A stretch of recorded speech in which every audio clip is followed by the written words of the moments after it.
สวัสดีชาวโป้งใหม่ครั้งหนึ่งนะนี่ผมจะมาใช้สคริปต์เบต้าในเฟซมินกันทำเขียนเองผมหาแป๊บเจอนี่แหละโอเคเจอละรันแป๊บ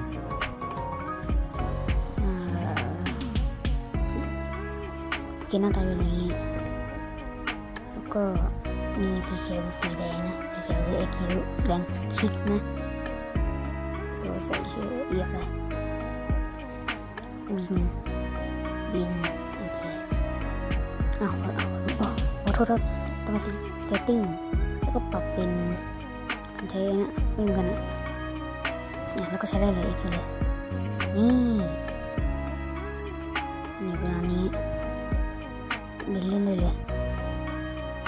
วันนี้นะก็เดี๋ยวไหมเดี๋ยวผมเตรียมเปิดมันเป็นคลิกนี่ผมบอกไปต้องไปหาให้ไปนี่เป็นเปิดจุ๊บนาแต่ชนะแบบนา